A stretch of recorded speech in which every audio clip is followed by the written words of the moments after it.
Hello, good afternoon on the East Coast, good morning on the West Coast, good evening in Europe and Asia. This is Joel Hellman. I'm Dean of the School of Foreign Service, and I'm joined here by Nathan Slusher and Jennifer Hogan from the SFS Career Center for a fast break, an unusual fast break.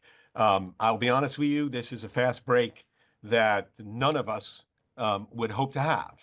A fast break that is reacting to the extraordinary, unprecedented changes in the federal workforce that have obviously been so critical to the SFS community. And I know that this has had a broad impact across the SFS community, across our alumni community. Many are working in so many areas that have been impacted by job cuts, by job furloughs, by job uncertainty. And many of our current students whose own career trajectories are being impacted and trying to rethink and understand what they can do in this environment. But what we want to do is bring the resources that we have at SFS, our career resources, not only to our student community here on campus, but lifelong to our alumni community who are being impacted by changes in the overall marketplace for their SFS career paths. So that's what we're going to do today. We have an opportunity to say what's going on campus, how that on-campus work is being blasted out to our SFS alumni community around the world, how you can access some of those resources, and give an opportunity to answer some questions, ask some questions to our career experts about what resources you can use, how you should start thinking about the process as we go forward. Let me say first and foremost that part of this process is the important aspect of being part of a community that is impacting this. This is very broadly impacting our SFS community. I know that all of our programs, our Career Center, have been getting calls from across all of our programs about what this means for them, how this is going to impact their career choices, how this is impacting their career paths. This is an important time to start to see what's available to you, but also this is an important time for you to focus on self-care and engagement and how you kind of respond to these very uncertain and very dramatic sort of changes that are going on in the market. So this is an opportunity for you to ask your questions. Let me start first by asking you something, which is there is a webinar chat function here. If you can, if you just mind throwing in the chat where you're calling from and what organization you've been working with or been impacted by, it would really be helpful for us to just get a sense of the range of the kinds of careers and kind of people who are on the call, if you wouldn't mind, just throwing that into the webinar chat so we get a sense of where people are kind of calling in from. And what we're going to do today is I'm going to throw out questions to Nathan. Jennifer is going to be here to kind of essentially monitor the chat function and throw resources that you might be able to use. We are going to record this, so this will be available to you, and some of the resources will be available to you to use going beyond this. And then finally, let me say that there is, in addition to the chat function, there is a Q&A function that you'll see on your screen in this Zoom. And for those of you who have questions to ask during the course of this conversation, if you can throw it into the Q&A function, I'd appreciate it. We'll use the chat function for this ongoing information about you, and we'll throw some resources into that. But if you can actually use the Q&A function for any questions you want to ask, I'll be reading them. And I will be integrating them into the conversation. So let's start. Nathan, who is the head of our Graduate Career Center. He's been here for some years. It's great to have you. So look, tell me first what you're hearing from our alumni and how the SFS Career Center is gearing up to respond. Okay, sure. Thanks for having me, Joel. The SFS Career Center, for many people, if you don't know, we offer lifetime access to alumni. And in a normal year, if there is a normal time anymore, that is in a given week, 5 to 10% of our appointments are with alumni. and their career coaching appointments. Um, our events and programs are typically always open to alumni. We do an annual alumni networking event.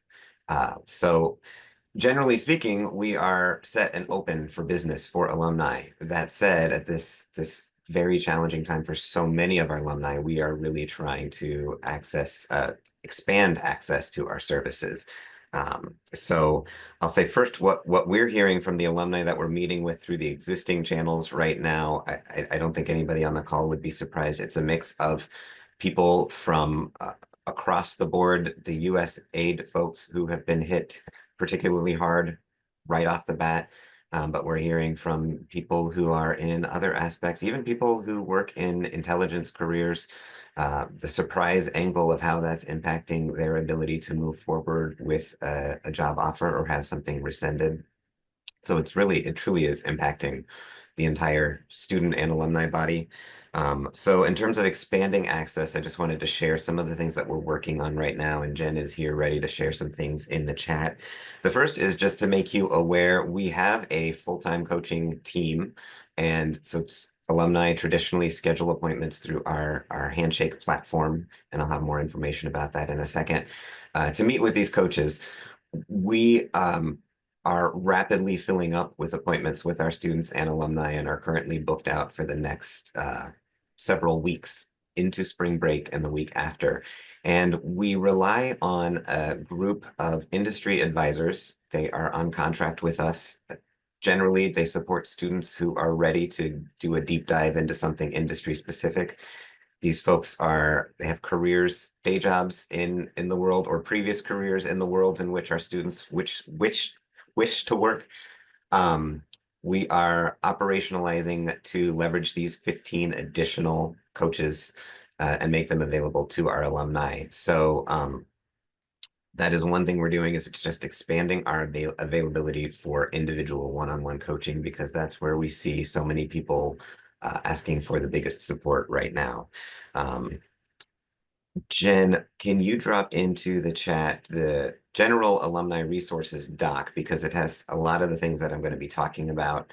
The way that you can request an appointment with one of these industry coaches, there's a link in that document to do it. There's also information there about our drop-ins. We've opened our drop-in on Tuesday from 12 to 3:30 and Thursday from 12 to 3:30, 12 to 1:30 on Tuesdays and Thursdays.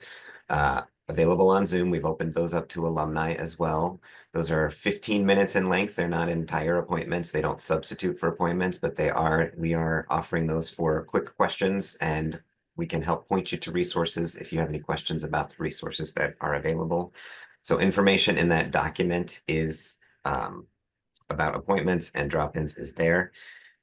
We are also offering some special programs. So we have 3 programs called, I have to pull up the official title here, SFS, the right tab, SFS, the 2025 Hiring Freeze, SFS Career Planning and Job Search Support. The first one of which is tomorrow at 10 a.m. on Zoom. And so Jen, if you could drop the registration page into the chat for that. These events, we're starting with 3. We'll see how they go. If people want more, we will certainly add more.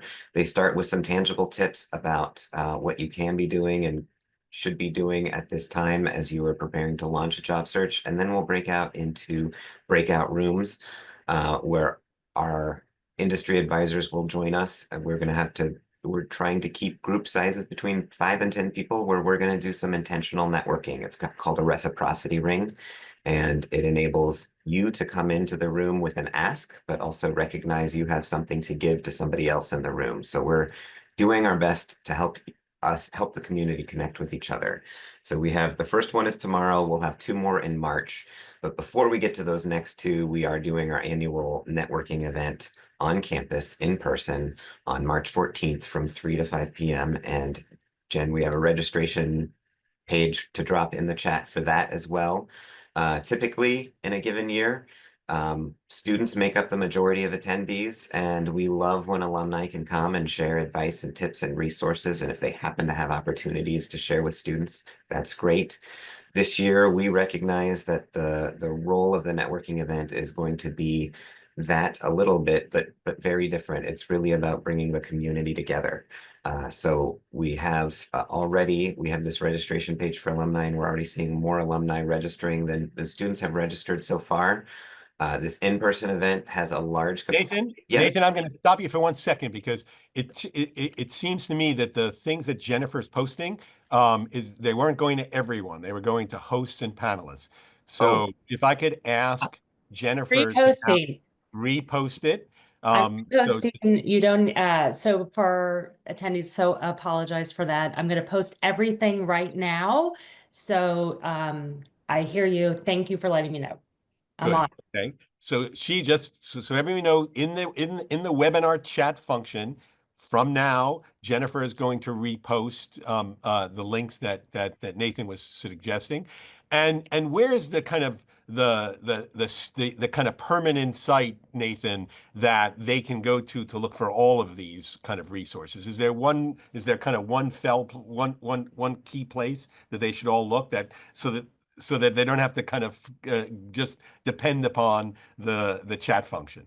yes, they're all in that first document that Jen shared, which we will be making available in multiple places outside of this webinar and emailing directly to alumni.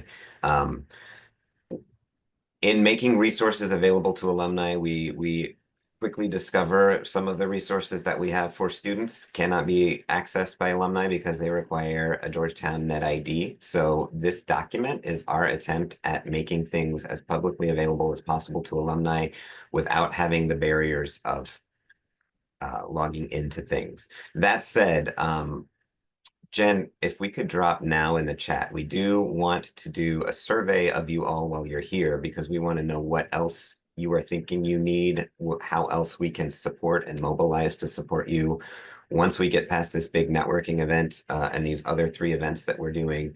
So we're going to ask you for your information, your name, your email, and then we're going to ask you what are some programs that would be useful to you. Are you interested in coaching? Do indicate that in the survey, even if you, in the other document, indicate that you would like to be matched up with the coach because it helps us predict volume and think about how we are operationalizing this to meet the need.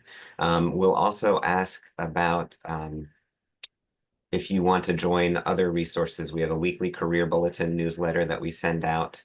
And for future access to things, we'd love to get you all into our Handshake platform.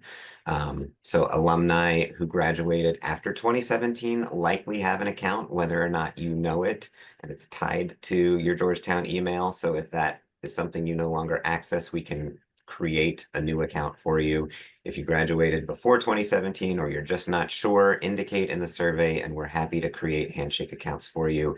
Traditionally, Handshake is where students and alumni go to access appointments, our events, and our job and internship postings. Well, great. I really hope that people will use the links that are being provided and also take the survey, because one of the things we want to do in this short session is actually to hear more from you about what we can do more. And so we can prepare our services better to support you and what you're looking for and what your needs are, as well as give you a sense of what's happening in our different realms. I saw a few notes on the chat. Are these resources available to everyone in SFS? Many of you come from different programs, from the undergraduate program, from the graduate program, from MSFS, from security studies. These are for all SFS students, so not by program.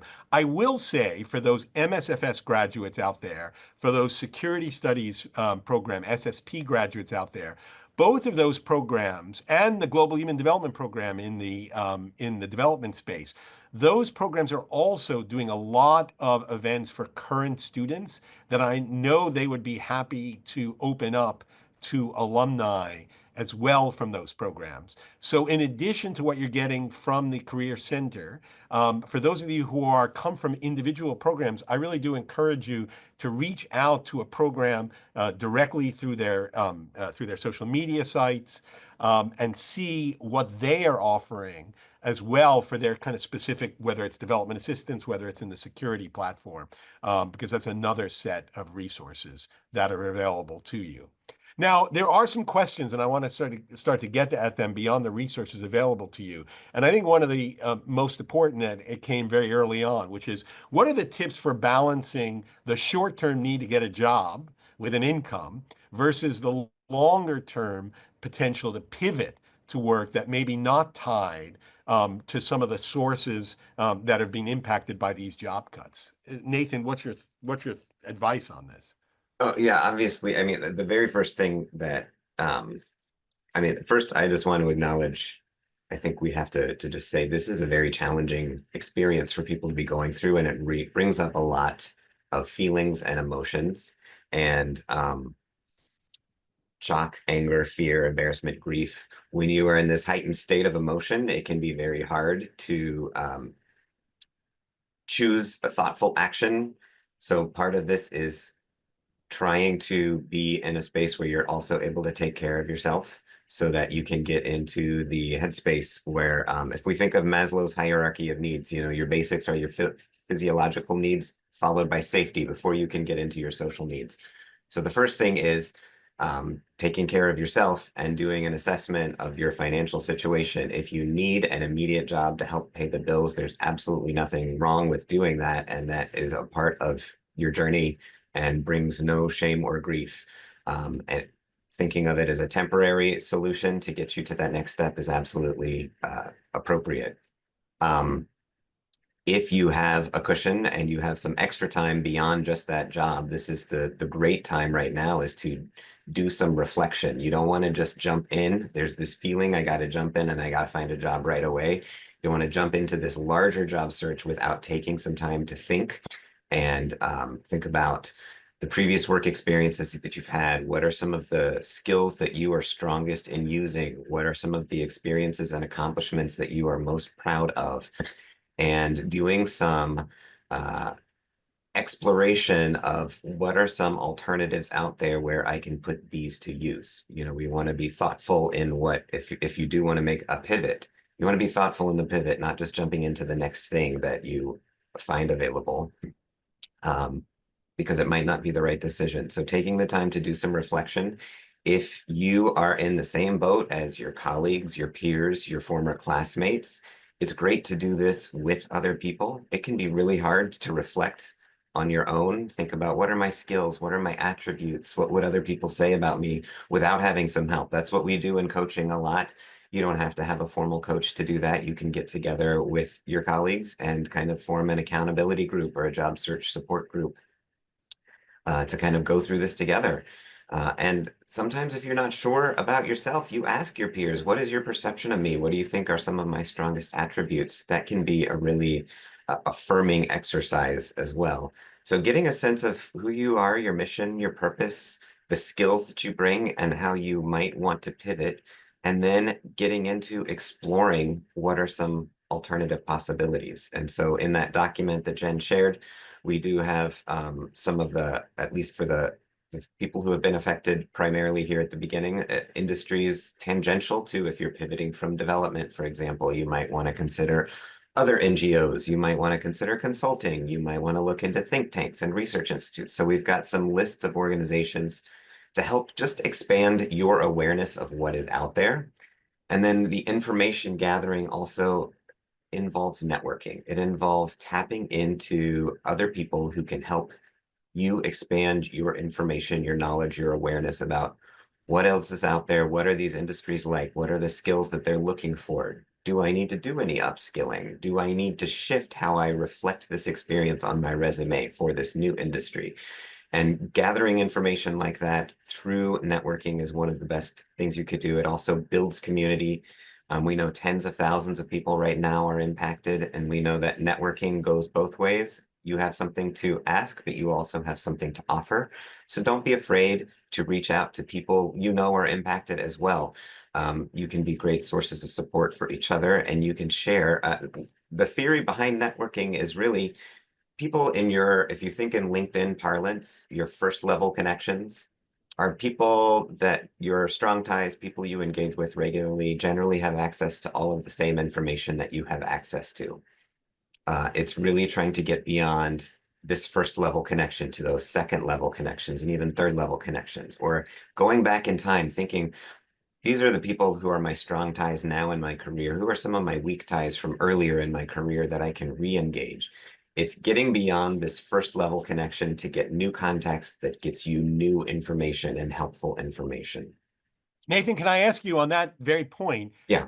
knowing that this is an SFS audience, how best for them to reach out and search for other SFS alums across industries that they may want to pivot to, or organizations they may want to pivot to, or places? One of the questions came in, how do I move out of the US to maybe the multilateral world, or others where the funding sources are more certain and secure, perhaps? What are the resources to reach out to other SFS community members? That's a great question. There's multiple pathways, I would say. And the first is join the Georgetown University alumni group on LinkedIn, join the SFS alumni group on LinkedIn. If you are looking at a particular, you can make posts within that group, but you can also do some searches within the group. And if you're looking at a particular organization like Deloitte, when you're looking at that organization page, you can use the filters to search specifically for people who are in the DC region, if that's where I want to be. Search for people who went to Georgetown broadly, search for people who went to the School of Foreign Service specifically.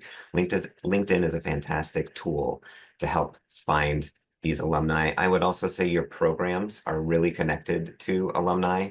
There are so many different ways and pathways to connect with alumni. We have a number of alumni who subscribe to our career bulletin. We'd love for more of you to be there. We can be channels of information there. We have a lot of alumni who come to us regularly to share job and internship opportunities.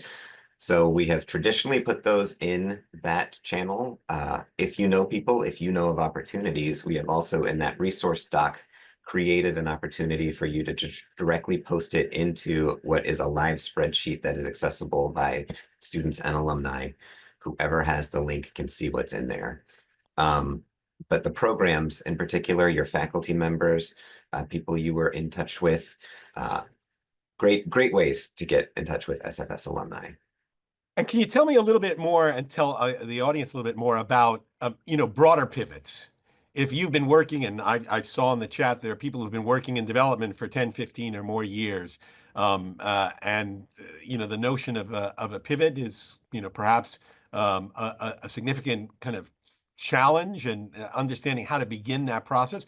Can you talk more about, pivot to a whole different industry, using the skills that you have gained, whether it's project management, whether it's on the ground engagement? How do you pivot and think about pivoting those skills to other industries? That's a great question. Pivoting involves the networking and involves talking to people in those industries and making connections in those organizations and industries, because these people will have the insights at somebody you could run your resume by. Like, I have 20 years experience at USAID. I'm really looking to make this pivot. I've tried to adapt my resume at this point for your industry, for your organization. Can you give me your thoughts on what I've done well, what might be missing? Another great tool for that is using ChatGPT. We are teaching students how to use it responsibly. We don't use it to craft a resume or to craft a cover letter. We use it to take and evaluate, what have I done well? What is missing? I've been working with several alumni in the last couple of weeks where we get in ChatGPT together and we look at very specific bullet points from their resumes, and we put in the context. I have worked in this field for this many years. This is my focus. This is my area. I'm looking to make a pivot to this area. Can you help me reframe this bullet point for this industry? And each time I've done it, every person has been wowed by what ChatGPT suggests for a pivot. So there are tools out there too, in addition to people. And Nathan, someone has asked, I mean, are there kind of low-hanging fruit in the private sector industries in which these kind of classic SFS skills, developments of skills, are the ones that you kind of think these are the most ripe for applying to? That's a great question, and I would say our SFS students come out with, they're so equipped to do a variety of things. Everybody on this call has such amazing transferable skills. It's really about the specific opportunity that you're looking at, understanding how to tailor and talk about your experience in a way that they understand. So we definitely have a lot of alumni go into international business and consulting when they graduate. We know that those skills are used right away.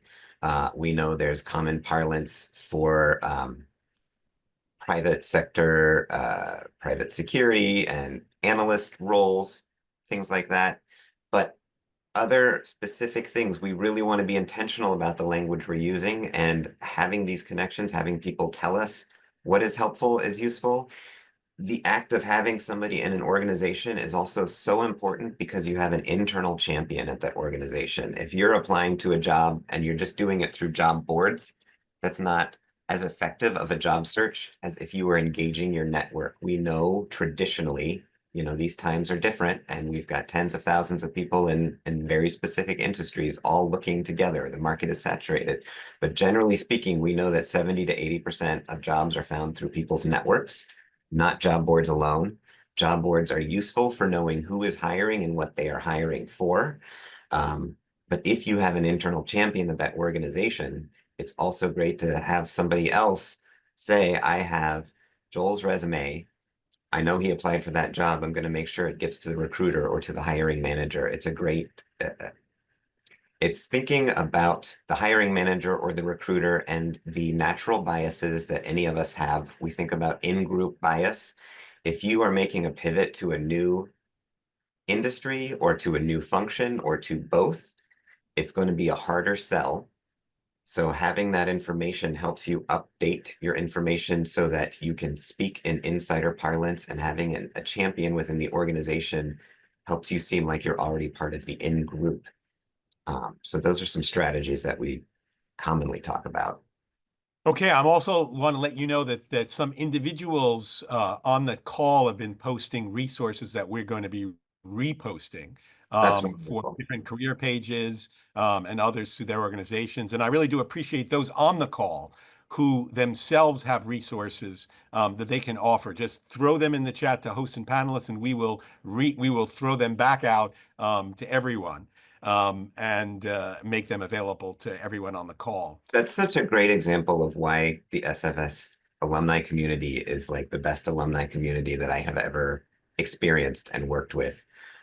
People come out of the woodwork saying, I have something to offer, I have something to give, I want to help. And we have trouble keeping up with people's offers. So thank you, everybody, for these amazing contributions. And we will definitely take these, add them to our resources. Let me ask one last question that came out from the audience. Was there were, two of the places where people are pivoting, we talked about private sector employment. We haven't talked about state and local government employment. And I think one question is, a lot of people are going to be thinking about this. Are there any kind of common mistakes that people make as they start to try to make those pivots that this audience should be aware of? Any kind of pitfalls to try to avoid? That's a fantastic question. I'm going to tap into Jen to see if she can think of anything. Common pitfalls making a transition from federal to state or local. I can't think of any common pitfalls. Jen, can you think of anything? And why are there any thoughts about how to make that transition we talked about private sector, what about the state and local? Are there thoughts about the resources that are available for state and local? Because it's obviously a much wider environment. Any thoughts about how to go in that direction? I mean, generally, that's tapping into the commitment to service and the commitment to public service. And so that is usually a very common translation and commonly understood translation for local and state governments to see you have this service We know you understand the work that we do, and we would love to see you doing it on a local level, not just a federal level. There is in that document, we linked to all of the local job boards for the local governments, DC, Virginia, and Maryland, for those who are here. Obviously, if you're not here, you can find the local government job boards where you are. But there's also a new resource that we became aware of called Civic Match, which helps you explore what are some other opportunities, federal and local and state opportunities that you could check out. And look, we have more people sharing resources here. Yeah, and thank you so much for that. Look, we use this format, this 30-minute format, really as a kind of lunchtime break. And we try to keep very much to the time, because I know other people are going back to other things that they need to do during the day. The purpose of this was first and foremost to let you know that we have resources available to our alumni community who are impacted by these decisions. And we want to reiterate the point that these resources are available to you as well as to our current students. We want to give you the opportunity to link to other SFS alumni who may be able to help, and I really appreciate those who have already contributed and suggested ways in which they can help others who are looking for work, and we will continue to be a resource to move those forward. And let me say one last thing. Let me say what we at SFS and we among the other professional schools of international affairs are doing. The deans of the School of International Affairs are working together, first and foremost, on the legal side. What are the potential legal challenges? How can we resist some of the blatantly illegal actions, unconstitutional actions that have been essentially part of this process of attack against the federal workforce, against the aid workforce. So there is a lot of ongoing effort that is being made across from SFS, across universities, and in particular across the the professional schools of international affairs, to see what are the ways to challenge this. And I think that's an important thing, that this story is not over. A lot of the measures that have been taken have been designed to shock. That is their purpose. Their purpose is to try to dissuade people from going into the private sector, scare people out of the private sector.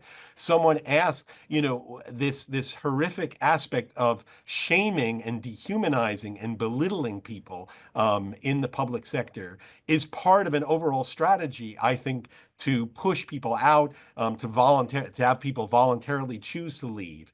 And I think that is something that has to be pushed back at as much as we can, to prevent people from taking decisions that have not yet been fully executed and implemented. So we are going to continue on the legal front. We are going to continue pushing back on the lobbying front, talking to people in Congress who now are stunned, but hopefully will raise their voice in response to some of these efforts. But most importantly, what we want to do now is let you know that we are here for you, that we are here to support you in any way we can, that the SFS alumni community is here to support you in any way they can. The SFS alumni community is mobilized to support you, and we want to give you the resources so you can access that help both at the general SFS level and at your program. Please continue to look at our social media feed. That's very important. Look at our social media feed, because you'll see a lot of these events and others that are happening that are open to you as well.